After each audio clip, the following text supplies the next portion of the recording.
ದಿನಕ್ಕೊಂದು ಬೆಲೆ ಏರಿಕೆ ಬಿಸಿ. ಪೆಟ್ರೋಲ್, ಡೀಸೆಲ್, ದಿನಬಳಕೆ ವಸ್ತುಗಳು ಗಗನಕ್ಕೇರಿದ್ದು ಜನರ ಬದುಕೆ ಮುರಾಬಟ್ಟೆಯಾಗ್ತಾ ಇದೆ.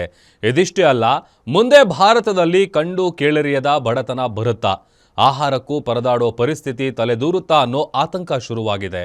ಖುದ್ದು ಪ್ರಧಾನಿ ಮೋದಿಯವರೇ ಕಳವಳ ವ್ಯಕ್ತಪಡಿಸಿ ಎಚ್ಚರಿಕೆ ನೀಡಿದ್ದಾರೆ. ಭಾರತದಲ್ಲಿ ಕಂಡು ಕೇಳರಿಯದ ಬಡತನ ಬರುತ್ತಾ? ಕೊರೋನಾ ಯುದ್ಧದ ಬಳಿಕ ಬಂದೇ ಬಿಡ್ತಾ ಸಂಕಷ್ಟ ಕಾಲ. ಅಲ್ಲಿ ಯುದ್ಧ, ಇಲ್ಲಿ ನಡುಕ, ಎಚ್ಚೆತ್ತುಕೊಳ್ಳದಿದ್ರೆ ನರಕ. ಕೊರೋನಾ ಬಂದಾಗ ಆ ದಿನಗಳನ್ನ ನೆನಪಿಸಿಕೊಂಡ್ರೆ ಇಂದಿಗೂ ಬೆಚ್ಚಿ ಬೀಳ್ತೀವಿ. ಅದೆಷ್ಟೋ ಜನ ಮಹಾಮಾರಿಗೆ ಸಾವನ್ನಪ್ಪಿದ್ರೆ ಲಾಕ್ಡೌನ್, ಆ ರೂಲ್ಸ್ ಈ ರೂಲ್ಸ್ ಎಂಬ ಜಂಜಾಟದಲ್ಲಿ ಕೈಯಲ್ಲಿದ್ದ ಕೆಲಸ ಕಳೆದುಕೊಂಡವರೆಷ್ಟೋ. ಅಷ್ಟೋ ಇಷ್ಟೋ ದುಡಿದು ಸಂಸಾರ ಸಾಕ್ತಿದ್ದವರನ್ನ ಕೋವಿಡ್ ಬೀದಿ ಪಾಲು ಮಾಡಿತ್ತು. ಈಗ ಅದೇ ಸಂಕಷ್ಟದ ಕಾಲ ಎದುರಾಗಿದೆ.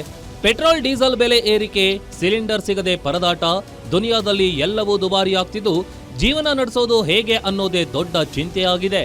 ಖುದ್ದು ಪ್ರಧಾನಿ ಮೋದಿಯವರೇ ಭಾರತ ದೇಶದ ಬಗ್ಗೆ ಕಳವಳ ವ್ಯಕ್ತಪಡಿಸಿದ್ದಾರೆ. ದೇಶವಾಸಿಗಳಿಗೆ ಮಿತವ್ಯಯ ಸೂತ್ರ ನೀಡಿದ ಬೆನ್ನಲ್ಲೇ ಈಗ ಮತ್ತೊಂದು ಎಚ್ಚರಿಕೆ ಸಂದೇಶ ನೀಡಿದ್ದಾರೆ. ನೆದರ್ಲೆಂಡ್ನಲ್ಲಿರುವ ಪ್ರಧಾನಿ ಮೋದಿ ಭಾರತದ ಜನರನ್ನು ಉದ್ದೇಶಿಸಿ ಮಾತನಾಡಿದ್ದಾರೆ. ಇಡೀ ವಿಶ್ವ ಹೊಸ ಸವಾಲುಗಳನ್ನ ಎದುರಿಸುತ್ತಿದ್ದು ಈಗಿನ ದಶಕ ಒಂದರ ಮೇಲೊಂದರಂತೆ ವಿಪತ್ತುಗಳಿಗೆ ಸಾಕ್ಷಿಯಾಗ್ತಾ ಇದೆ ಎಂದು ಆತಂಕ ವ್ಯಕ್ತಪಡಿಸಿದ್ದಾರೆ. ಜೊತೆಗೆ ಮೊದಲು ಕೊರೋನಾ ಸಾಂಕ್ರಾಮಿಕ ಕಾಣಿಸಿಕೊಂಡಿತು, ಬಳಿಕ ಯುದ್ಧ ಆರಂಭವಾಯಿತು ಮತ್ತು ಇದೀಗ ಇಂಧನ ಬಿಕ್ಕಟ್ಟು ಎದುರಾಗಿದೆ.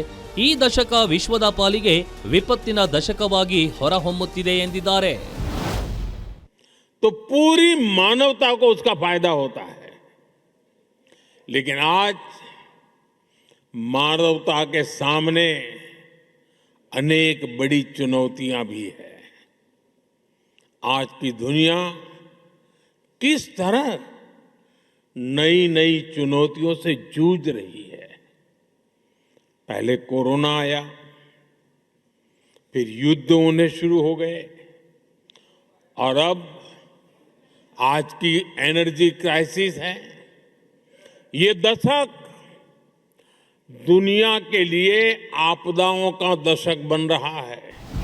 ಇನ್ನು ಈ ಪರಿಸ್ಥಿತಿಯನ್ನು ನಾವು ತಕ್ಷಣವೇ ನಿಭಾಯಿಸದೆ ಹೋದ್ರೆ ಬಡತನ ನಿರ್ಮೂಲನೆಗಾಗಿ ನಾವೆಲ್ಲ ಹಲವು ದಶಕಗಳಿಂದ ಮಾಡಿದ ಪ್ರಯತ್ನ ವ್ಯರ್ಥವಾಗಲಿದೆ. ಜಗತ್ತಿನ ದೊಡ್ಡ ಪ್ರಮಾಣದ ಜನತೆ ಮತ್ತೆ ಬಡತನಕ್ಕೆ ನೂಕಲ್ಪಡಲಿದ್ದಾರೆ ಎಂದು ಪ್ರಧಾನಿ ನರೇಂದ್ರ ಮೋದಿ ಜಾಗತಿಕ ಸಮುದಾಯಕ್ಕೆ ಎಚ್ಚರಿಕೆಯ ಸಂದೇಶ ರವಾನಿಸಿದ್ದಾರೆ.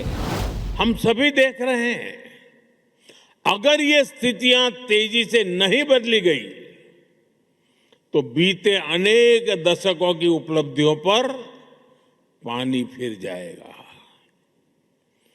दुनिया की बहुत बड़ी आबादी फिर से गरीबी के दलदल में चली जाएगी.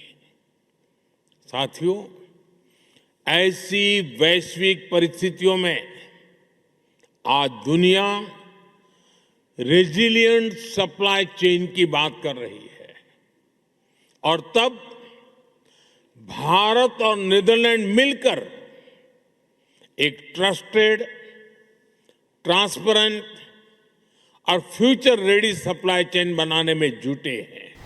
ಪಶ್ಚಿಮ ಏಷ್ಯಾದಲ್ಲಿನ ಯುದ್ಧ ಭಾರತದ ಮೇಲೆ ಗಂಭೀರ ಪರಿಣಾಮ ಬೀರಲಿದ್ದು ದೇಶದ ಸುಮಾರು 25 ಲಕ್ಷ ಜನರು ಬಡತನದ ಸುಳಿಗೆ ಸಿಲುಕುವ ಅಪಾಯವಿದೆ ಎಂದು ವಿಶ್ವಸಂಸ್ಥೆ ಕೂಡ ಎಚ್ಚರಿಕೆ ನೀಡಿದೆ.